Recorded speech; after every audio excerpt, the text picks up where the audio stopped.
Allez, on est parti, oui, pour la deuxième période de ce premier numéro de la semaine de la Grande Team. J'espère que vous passez un bon moment. Eh bien, sachez que la Grande Team, c'est du lundi au vendredi de 20h30 à 22h en direct sur la 3 et que vous avez la possibilité d'interagir avec nous en nous envoyant des messages sur la page Facebook de la 3. Henri Jo et Ballot, eh bien, ils sont arrivés. Salut, messieurs. Ouais, salut Tia. Vous allez bien? Ça va. Le week-end, ça a été? Ouais. C'était bien. Bon, d'accord. Bon, vous n'étiez pas loin, vous étiez en train de faire vos échauffements en compagnie de notre invité, qu'il est d'ailleurs l'heure de retrouver maintenant. Hein, et notre premier invité de la semaine se prénomme Abdoul et de son nom Barré. Ouais, il est le commissaire général du tournoi de football dénommé CAN d'Anoumabo. Avec lui, eh bien, on va parler de cette compétition de proximité. Merci de le recevoir, comme vous savez le faire d'ailleurs. Ah ben, on va faire comme Ballot. Ben voilà. Bonsoir. Monsieur Abdoul Barré, bonsoir. Bonsoir, Tia. Comment allez-vous? Je vais super bien. Bon, ben, très heureuse de vous rencontrer. Hein. C'est pareil pour moi. Hein. Depuis le temps qu'on entend parler de cet événement, la CAN d'Anoumabo, alors qu'est-ce que c'est exactement? Bon, il faut dire que la CAN d'Anoumabo fait partie de la revalorisation du football de masse, qui est une vision de notre partenaire, une compétition qui révèle des jeunes qui font la fierté du football. Et durant 7 ans qu'elle est soutenue et accompagnée par nos différents partenaires qui nous accompagnent, dont je n'ai pas cité de nom.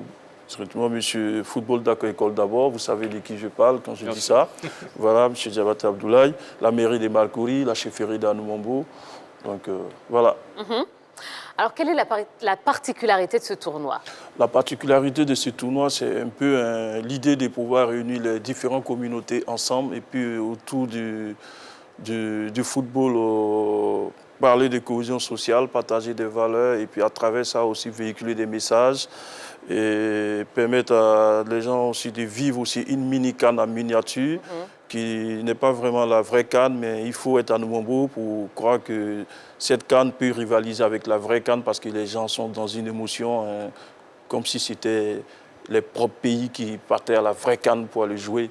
Et on a eu souvent à se retrouver face à des matchs où il y a eu vraiment une confrontation comme si c'était la vraie CAN qui se jouait. Et on a une fois été interpellé par notre chefferie d'Anoumabo pour calmer un peu les ardeurs parce qu'il y a eu un match qui je me rappelle encore très bien, le match Cameroun-Burkina Faso. Un match qui a été vraiment un match qui a provoqué beaucoup de choses jusqu'à ce qu'on a eu la chefferie qui s'est mêlée pour apaiser un peu les esprits. Donc, à partir de cela, on a compris que c'est un tournoi qu'il faut prendre au sérieux parce que ça met les uns et les autres à venir comme s'ils partaient au stade pour aller suivre un match du pays. Il y a un vrai engouement. C'est ça, un vrai engouement, franchement. Mais alors, pour être plus clair, hein, pour bien comprendre, c'est-à-dire que vous arrivez à trouver des gens donc, de différentes nationalités ou de différentes origines, du moins, et qui forment une équipe et qui viennent donc représenter leur pays d'origine, c'est ça? Un peu ça, parce que il y a quand même des équipes qui sont composées des ressortissants même de ces pays-là. Je peux parler du Nigeria, du Cameroun, du Burkina Faso, du Mali, du Togo, du Bénin. Et l'Égypte, et le Maroc, la Tunisie et l'Algérie, c'est un peu des équipes où des jeunes ont un peu immigré dans ces pays-là. Donc ils ont jugé bon quand même aussi de représenter ces pays-là, même si ce n'est pas des Égyptiens ou des Tunisiens ou des Algériens, mais ils s'y connaissent un peu parce qu'ils ont été là-bas. Et je pense qu'à la longue, on aura pourquoi pas des Algériens à la CAN d'Anoumabo qui vont représenter dignement l'Algérie avec la couleur de la peau. Et je pense que ça pourra aussi apporter, quelque chose de plus, quoi. Oui. Monsieur Barré, Anoumabo, c'est pas loin de l'INJS. Ouais. On sait qu'il y a un grand événement culturel qui se passait du côté du village, qui a été délocalisé du côté de l'INJS. Oui. On sait qu'à l'INJS, il y a une pelouse, il y a un terrain vraiment magnifique. Ouais. Est-ce que vous pensez délocaliser votre CAN du côté de l'INJS pour permettre à ces différentes communautés de pouvoir participer, je dirais, beaucoup plus aisément, parce que peut-être que l'état aussi du terrain peut les... Non, moi je pense que ce que vous dites je comprends là où vous voulez en venir, mais moi, je vais dire que la CAN d'Anoumombo, d'abord, c'est un tournoi qui va rester à Anoumombo parce que c'est un tournoi qui nous permet de valoriser aussi le village, parce que c'est un village qui est cosmopolite, tout le monde s'y retrouve à Anoumombo. Et pour n'importe quel invité qui arrive à Anoumombo, qui est d'abord une personnalité du foot, c'est que quand il vient à la CAN d'Anoumombo, la CAN d'Anoumombo lui rappelle les premiers pas du foot. Parce que tous les joueurs qu'on connaît aujourd'hui sont passés un peu passés béabal avant d'arriver là où ils sont aujourd'hui. Donc c'est ce côté naturel-là qu'on veut garder. Est-ce que la CAN d'Anoumombo, forcément, les équipes doivent provenir du quartier ou de la commune de Makori? Non, je peux dire, la deuxième édition, la troisième édition, les équipes venaient directement d'Anoumombo et disons de la commune de Makori. Mais plus le tournoi prend de l'engouement, plus ça s'élargit à d'autres communes qui permet à des jeunes qui viennent aussi se représenter en équipe. Mais aujourd'hui, je peux dire, si on fait le bilan des jeunes qui participent à la CAN d'Anoumombo, je pense que c'est tout le district qui est représenté. Le district d'Abidjan. Oui, alors, M. Barry, sur les images d'illustration, on a vu Assalfo, qui est l'un des ambassadeurs aujourd'hui du village d'Anoumombo. Quel était son apport dans le développement de la CAN d'Anoumombo? Qu'est-ce qu'il vous apporte concrètement? Bon, c'est des grands frères, il faut reconnaître, c'est des grands frères qui n'ont pas hésité d'accompagner la CAN d'Anoumombo. Et à chaque édition, chaque fois qu'on a sollicité Assalfo, il n'a pas hésité de venir d'abord nous accompagner pour faire de ce tournoi un tournoi noble. Je me rappelle très bien, il a dit que ce tournoi doit continuer. Ce tournoi doit continuer à plusieurs éditions parce que le fait de réunir toutes ces communautés-là ensemble et puis prôner la cohésion sociale, ça va un peu dans le lan de leur mission aussi à eux. Donc je pense que c'est... Mais justement, puisqu'il a le Festival des musiques urbaines d'Anoumombo, et ce FEMUA-là comporte des activités annexes, des activités de toutes sortes, est-ce que la CAN d'Anoumombo demain peut être une activité liée au FEMUA, en tout cas une activité en dehors de ce grand festival? Mais oui, je peux même aussi te dire que la CAN d'Anoumombo aussi est un peu liée à cela, hein, parce qu'elle contribue aussi à véhiculer le même message que le groupe Magic System le fait. Donc je pense qu'on est dans le même contexte et nous, ce sont nos grands frères. Et c'est toujours un plaisir pour nous parce que si vous regardez, si vous prenez les images de la première édition jusqu'à la 7e édition, là, ils ne sont pas encore là parce qu'ils ne sont pas à Abidjan, mais vous verrez qu'ils ont été toujours présents à chaque édition. Est-ce que la CAN d'Anoumombo a accueilli des joueurs qui sont aujourd'hui professionnels? Oui, on a Mohamed Zoungrana qui évolue à la SOA, qui est international, qui est même parti en Arabie Saoudite avec les Éléphantos. Et on a aussi un jeune aussi, qui évolue à Betis Séville, qui a été appelé en équipe nationale du Burkina, qui est Abdoul Bandaogo. On a aussi des jeunes qui sont dans des clubs de 3e division ici. Donc, comme je le disais tout à l'heure, qui est notre partenaire, qui nous a permis, un partenaire qui est l'agence de management qui nous a permis de permettre à ces jeunes-là d'être dans un club comme l'Amfiara Football Club d'Atekoubé. Donc on a 2 jeunes qui sont là-bas. Et il y a un parmi eux qui a été aussi appelé en équipe nationale cadette de moins de 17 ans. Donc je pense que la CAN d'Anoumombo produit aussi des jeunes pour les permettre aussi d'être des fiertés du football ivoirien. Oui. Non, ça va. Ah, d'accord. Vous en êtes à votre quelle édition? 7e édition. Oui. 7e édition. Bilan de ces 7 éditions? Non, 7e édition, je pense que le bilan est positif parce qu'aujourd'hui, excusez-moi, on a eu la chance d'être accompagné aujourd'hui par la Force française en Côte d'Ivoire. Il faut le dire, c'est la Force française qui a habillé toutes les équipes cette année. Et l'accompagnement de notre mairie, l'accompagnement de notre chefferie. Et aujourd'hui, le statut est en train de changer parce qu'aujourd'hui, il faut reconnaître que le message que nous véhiculons à travers ce tournoi qui rassemble un peu les différentes communautés vivantes en Côte d'Ivoire a interpellé un ministre d'un pays voisin qui est le Burkina Faso. Donc, ce vendredi 13, il nous fera l'honneur d'être notre invité à la CAN d'Anoumombo. Alors, est-ce qu'il y a une tranche d'âge pour les joueurs pour la CAN d'Anoumombo? Oui, la CAN d'Anoumombo est un compétition. tournoi de moins de 23 ans. Un tournoi espoir. Ouais.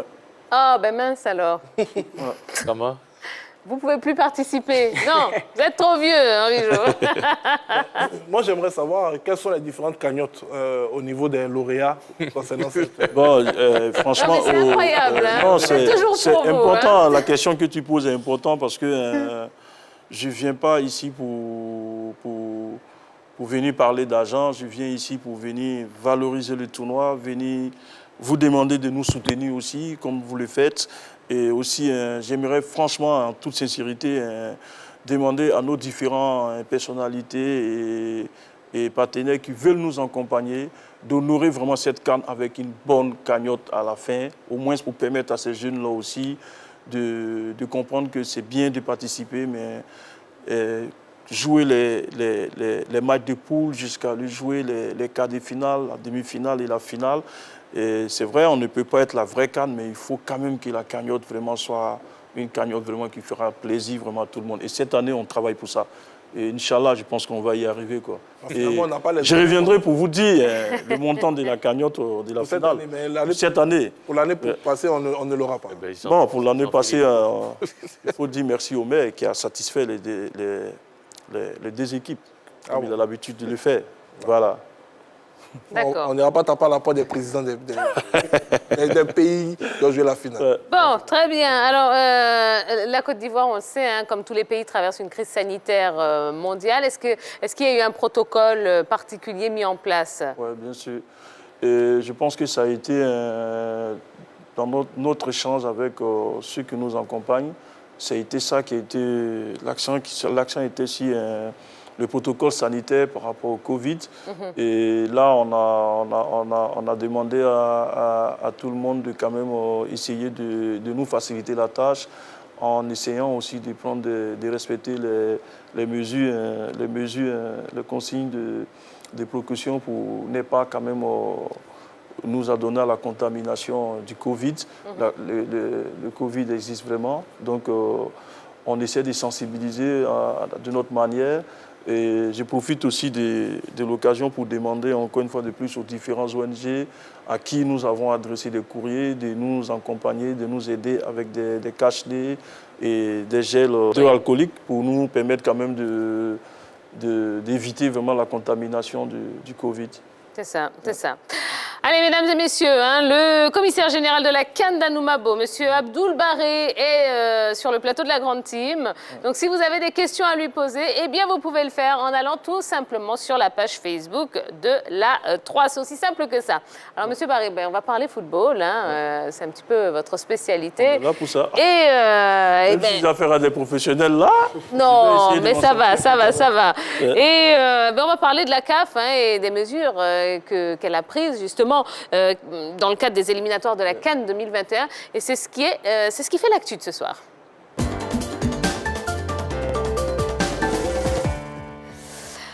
Alors que la Côte d'Ivoire avait prévu 30 000 personnes hein, au stade des Bimpe pour pousser les éléphants à vaincre les zébus venus de Madagascar, eh bien la Confédération africaine de football en a décidé autrement. Le comité d'urgence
Bon, alors qu'est-ce que vous pensez de ces mesures prises par la CAF à quelques jours seulement de la reprise des éliminatoires de la CAN 2021? Ballon, on commence par vous. Ce sont des mesures légitimes, parce qu'il faut dire que les éliminatoires, quand même, comportent beaucoup de choses, des places drainent du monde. Donc il fallait quand même prendre certaines mesures visant à permettre à ce que tout se passe bien dans les règles sanitaires adéquates. Donc je pense que ce sont des mesures légitimes, à mon sens. Oui. Monsieur Abdoul-Barré. Bon, je peux aller un peu dans le même sens que lui. C'est vrai, c'est des mesures légitimes, mais je me dis aussi quelque part qu'au niveau de la Côte d'Ivoire, je pense qu'il y a une grande amélioration, dont je pense qu'on peut quand même essayer pourquoi pas obliger le port des masques à chaque supporter et puis essayer de respecter. Vu que le stade d'IBMP est un stade vraiment qui remplit toutes les conditions et toutes les normes, je pense qu'on peut donner des consignes et puis être respecté et puis voilà, pour éviter de propager la maladie, quoi. Bon, je pense que dans la mesure où le pays qui accueille, le pays hôte, a demandé quand même de créer la moitié de la capacité du stade, la moitié des spectateurs en fonction de la capacité du stade, et a promis quand même des mesures pour essayer de freiner de distanciation sociale, pour freiner cette maladie. Je pense que la CAF devait normalement se pencher sur cette attitude ou bien sur cette, je dirais, demande de ces pays-là afin d'accepter la présence du public, parce qu'on le sait, c'est vrai, en Afrique, on ne va pas essayer de balayer du revers de la main la présence de cette maladie, mais quand même, on sait que chez nous ici, le football, c'est une fête, et puis la situation n'est pas aussi alarmante que dans les autres pays. Donc du coup, quand même, on pouvait se pencher sur cette possibilité-là pour permettre aux Ivoiriens de partir au stade. Parce que quand on regarde un peu au niveau de la Ligue des Champions, notamment en Russie, dans les autres pays, il n'y a pas de public, mais en Russie, quand même, ils ont donné l'assurance de respecter quand même certaines mesures. Et bien, souvent, les matchs en Russie se jouent avec le public. Donc la CAF devrait normalement se pencher sur ces assurances-là des différents pays qui veulent accueillir, je dirais, le public lors de leurs différents matchs. Oui. D'abord, il faut noter que le protocole de la CAF est un protocole standard. C'est un protocole qui est généralement tiré de celui de la FIFA, qui lui-même émane du protocole de l'OMS, en ce qui concerne les regroupements de masse. Et ce protocole standard peut être adapté en fonction des réalités des pays. Et comme l'a tout à l'heure dit Henri Jo, l'Afrique est le continent le moins touché, qu'on le veuille ou non, par cette pandémie. Je pense que depuis un certain moment, le monde entier, je ne dirais même pas la population africaine, mais le monde entier a un peu faim et soif de ces rencontres de football avec un certain nombre de personnes pour faire du bruit dans les enceintes. Si le continent africain, étant le moins touché, peut permettre d'avoir ce genre de rencontres populaires, il ne faudrait pas que la CAF tout simplement interdise ce genre de remplacement. D'autant plus que quand on prend la carte du continent, on sait qu'en Afrique du Nord, il y a par exemple une recrudescence des cas. Et là-bas, on a pu s'en rendre compte au niveau de la Ligue des champions africaine. Il n'y avait pas beaucoup de personnes dans les stades, voire les stades étaient quasi vides. Mais ce n'était pas le cas du côté de l'Afrique noire. Donc je pense que les différents organes sur le plan local, notamment en Côte d'Ivoire, ont essayé d'apporter des assurances à la Confédération africaine de football pour qu'elle puisse assouplir son protocole concernant cette rencontre et permettre à la Côte d'Ivoire de pouvoir remplir à moitié l'écrin d'Ebimpe qui peut accueillir 60 000 personnes. Malgré cela, la Fédération a demandé la moitié, 30 000. Et sous le coup de 18h40, 19h, j'ai pu avoir une dépêche du ministère qui annonçait que la CAF n'était pas fermée tout simplement à la possibilité d'avoir des Ivoiriens dans le stade. On attend de voir la suite de cette dépêche pour savoir si elle va autoriser la Fédération ivoirienne de football à bien vouloir mettre à la disposition du public ces nombreux tickets qui ont déjà été confectionnés pour une belle fête lors de cette opposition face au Malagasy. Bon, ce qui est sûr, c'est que pour l'instant, jeudi, les éléphants, enfin pour le moment, je parle bien vraiment au conditionnel, les éléphants donc devraient affronter les Baréades dans un stade vide, sans public. Est-ce que ça peut handicaper notre équipe parce que voilà, ils auraient quand même souhaité être poussés, être soutenus par leur public. Quelque part, quand tu joues en Afrique, tu as besoin de ton public. C'est vrai qu'en Europe, la plupart jouent un peu les gradins vides, mais en Afrique, on sait combien de fois le public pousse l'équipe à la victoire. Et ça ne sera pas aussi vraiment facile pour eux. Ça mettra aussi l'équipe adverse aussi un peu en confiance parce que ça sera vite vexant aussi si on part chez eux. Mais on souhaiterait vraiment qu'ils essaient de revoir les mesures pour que les Ivoiriens puissent être au terrain pour pousser les éléphants à la victoire, quoi. Non, moi je pense que non. Je ne pense pas que cela va les handicaper parce qu'au-delà même du soutien du public, il y a aussi l'enjeu qui est un facteur de motivation. Ouais. Donc ce sont des professionnels, ils ont l'habitude d'évoluer dans leur club sans public avec de très belles prestations. Ouais. Donc je pense que ça ne sera pas un handicap. D'accord. Alors les éléphants ont débuté leur préparation pour la double confrontation face donc au Barea ce lundi. Quels sont les joueurs qui sont déjà présents, Jean-Philippe? Du côté de la Côte d'Ivoire, je pense que le rappel des troupes a bien été fait. On attendait surtout l'arrivée des nouveaux. C'est là où il y a généralement quelques soucis. On a eu par le passé certains joueurs rappelés qui ne sont pratiquement jamais venus. Pour cette liste, on a Willy Bolly, merci, de Wolverhampton qui était annoncé, Sébastien Haller qui était annoncé. Bon, là, on a la confirmation qu'Haller est présent. Willy Bolly, je n'ai pas encore eu la chance de voir tout simplement des images le présentant en regroupement. Jonathan Kodja est présent. Je pense que le gros lot des athlètes est arrivé à Abidjan, le gros lot. Il y a Kessié Franck qui a joué, je crois, hier, sûrement qui va rejoindre le groupe aujourd'hui ou demain. Bon, je pense que Patrice Baumel a fait quelques réajustements au niveau de son effectif avec certains joueurs rappelés en dernière minute pour pallier les absences. On attendra sûrement demain pour avoir un effectif complet de ceux qui vont représenter les éléphants face aux barrières.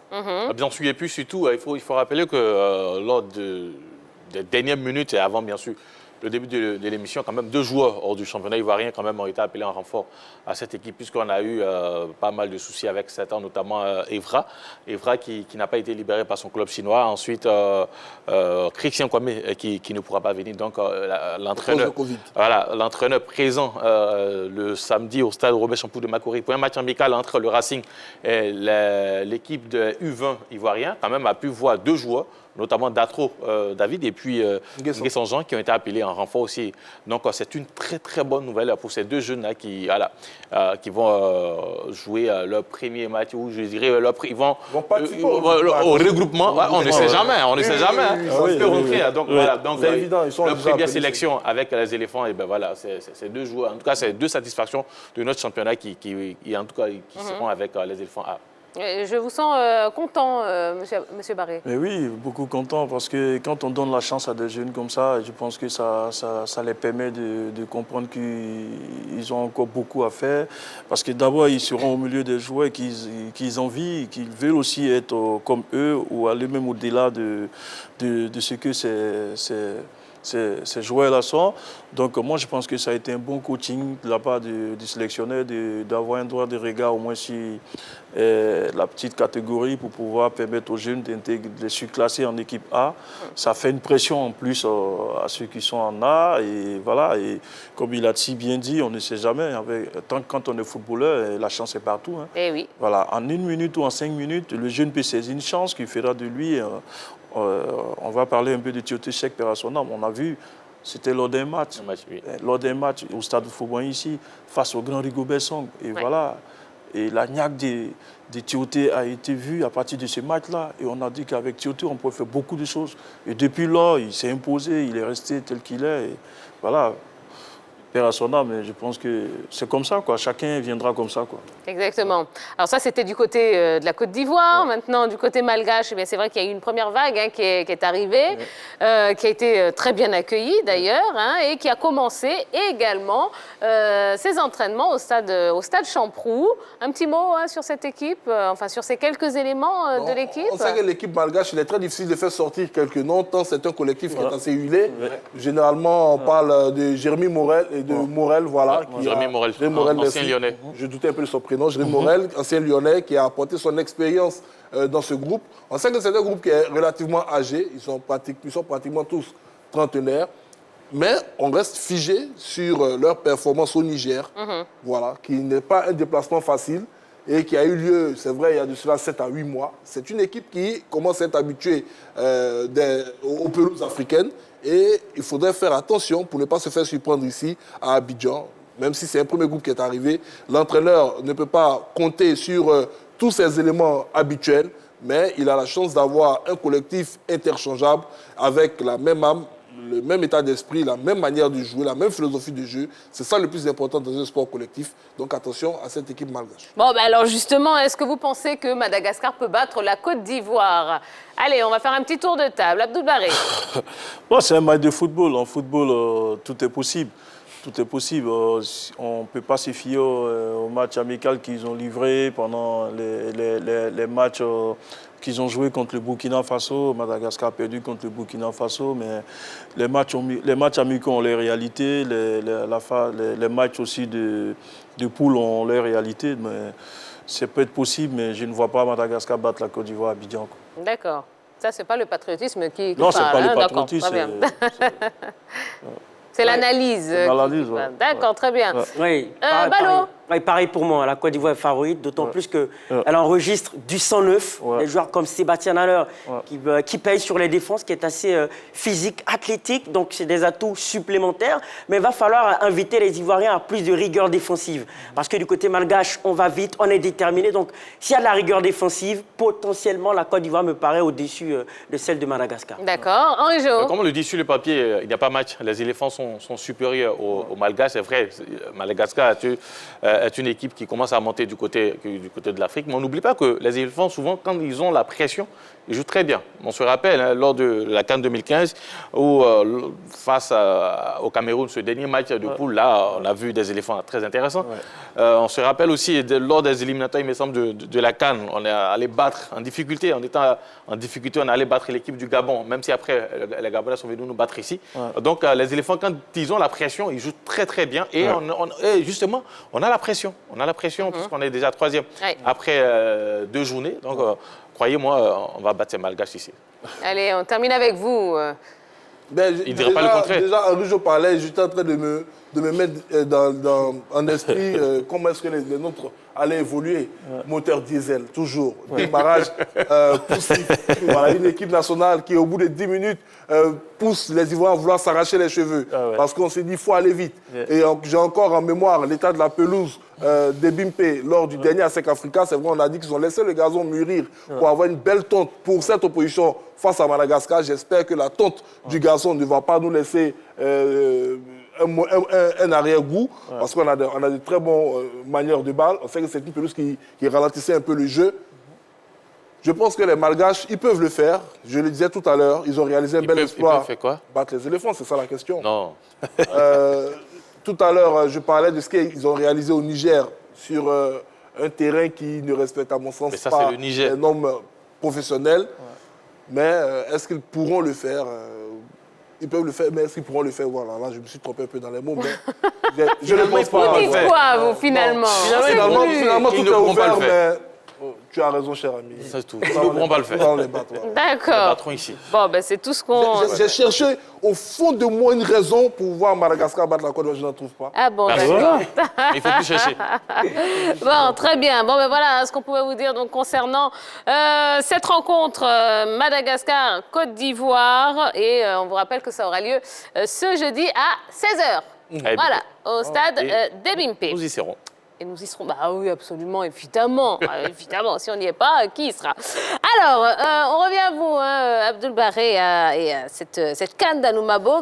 Alors, le tournoi a démarré il y a quelques semaines. Où est-ce que vous en êtes dans les matchs? Bon, le match se passe bien. Là, nous abordons maintenant la 5e journée. La 4e journée c'est bien déroulé. Il y a le Mali qui a fait un match nul contre le Congo. La Côte d'Ivoire qui a battu la Guinée 3-2. La Tunisie qui a fait match nul, un but partout avec le Nigeria. Et c'est ça. Hein. Je pense que maintenant, on attend la 5e journée. Quoi. Il y a le même nombre d'équipes que dans la vraie CAN, entre guillemets? Oui, 16. Bon, nous, on a 16 pays. Hein.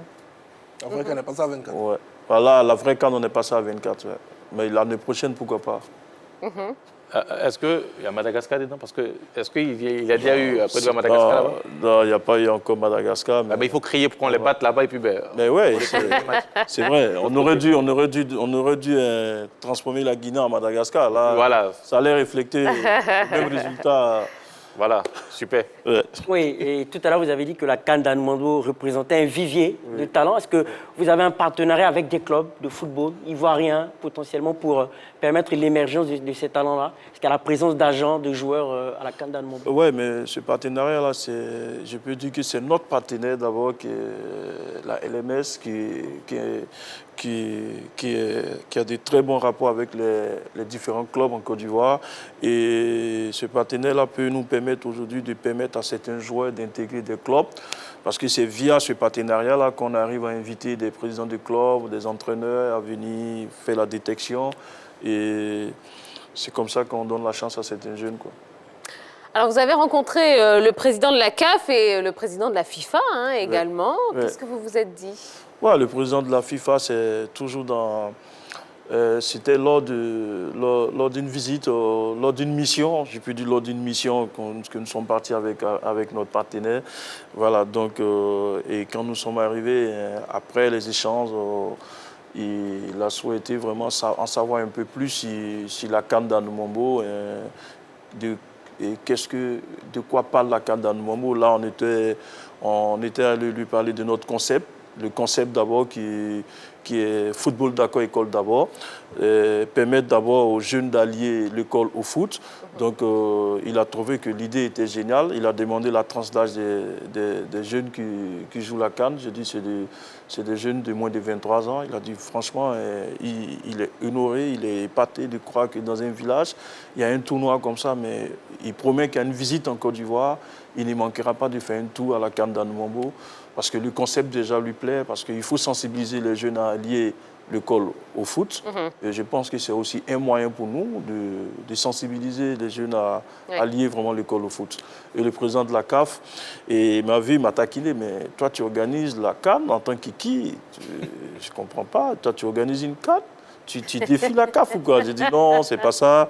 C'est aussi occuper aussi les jeunes à ce tournoi-là, faire une CAN en miniature et puis donner aussi faire aussi les gens vivre un peu les émotions qu'on vit à travers la vraie CAN. Il dit non, que c'était taquiné, qu'il est content, il apprécie ça et il fera venir un représentant, pourquoi pas, à une finale. Mais Dieu faisant les choses, la semaine passée, on a eu un invité de la CAF qui est passé, qui a suivi le match du samedi, M. Makan Marasouba, que je salue ici au passage, qui nous a fait l'honneur de passer à la CAN d'Anoumabo, qui a été vraiment épaté et qui a dit franchement, vivement comme la CAN 2023 aura lieu en Côte d'Ivoire, il espère que la CAN d'Anoumabo va déjà annoncer les couleurs de la vraie CAN. Oui. Ouais. Allez, dernière question pour vous, Monsieur Abdoul Baré. Quels sont les objectifs que vous visez à travers l'organisation de ce tournoi? D'abord, comme c'est la dernière question, excusez-moi d'être juste un petit peu long, je vais d'abord remercier toutes ces personnes qui sont passées à la CAN d'Anoumabo. Je profite pour saluer la légende aussi du football ivoirien, M. Abdoulaye Traoré du Ben Badi, qui a décidé de primer le meilleur joueur, le meilleur buteur de la CAN d'Anoumabo cette année. Et aussi remercier toutes ces personnes qui sont passées à la CAN d'Anoumabo, dont je ne pourrais pas citer tous les noms, mais demander encore à travers votre télévision notre doléance de recevoir M. le Premier ministre à la finale de la CAN d'Anoumabo, M. Ahmed Bakayoko, qui fait beaucoup pour la proximité de jeunesse et qui est un amoureux du football. Ça sera aussi un plaisir pour nous de le voir avec nous à Anoumabo, partager la joie de la finale de la CAN d'Anoumabo et que ce jour-là restera aussi à jamais comme les personnalités qui sont passées à la CAN d'Anoumabo. Et profitez vous dire merci parce que la 3 aujourd'hui apporte un grand soutien à tout ce qui est tournoi de quartier, un peu partout. Ce que vous faites est vraiment spécial. Vous voyez, vous me permettez de venir parler d'un tournoi des quartiers aujourd'hui qui a une renommée grâce à vous, grâce à votre télévision. J'ai des amis déjà qui m'ont écrit un peu de partout, qui m'ont dit mais attends, mais ta CAN là n'est plus une petite CAN. Donc je profite d'ici pour dire merci à toute la jeunesse d'Anoumabo, merci à tous les différents présidents d'associations d'Anoumabo, merci à tous ceux qui se battent pour la réussite de cette CAN, merci à tous, merci à la RTI 3 et j'espère le 13 novembre, voilà, RTI 3 ensemble avec nous, permettre au ministre Harouna Kaboré du Burkina Faso de se sentir chez lui et de partager aussi les valeurs avec nous. Et vraiment, grand merci à la chefferie d'Anoumambo pour toutes les bénédictions et l'accompagnement. Eh bien, nous, on sera là pour vous accompagner. Merci. Voilà, le rendez-vous est pris. Ouais. Eh bien, merci beaucoup, hein, monsieur Abdoul Baré. Vous revenez quand vous voulez. C'est votre maison ici. Hein. Merci, Donc, merci. Vraiment. On sera là pour vous accompagner avec Je grand ne pourrais pas plaisir. partir sans dire merci au directeur Didier Bléou. Merci pour tous. Merci pour tout parce que c'est vraiment quelqu'un de bien, qui est disponible à écouter tout jeune qui vient vers lui pour des projets comme le tien. Je pense qu'il n'a pas hésité à nous accompagner. Et je dis merci à toute la team aussi de la 3. Eh bien, la team vous remercie. Voilà, merci beaucoup.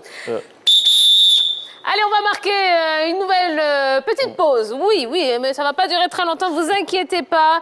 Merci beaucoup à notre invité qui va céder son fauteuil à Dorgelès, qui va nous rejoindre pour la suite de l'émission. On parlera évidemment, comme tous les lundis, hein, du débrief, concernant tout ce qui s'est passé sur les pelouses européennes. Eh bien, n'hésitez pas à profiter de la petite pause pour interagir avec nous, toujours sur la page Facebook de la 3. À tout de suite.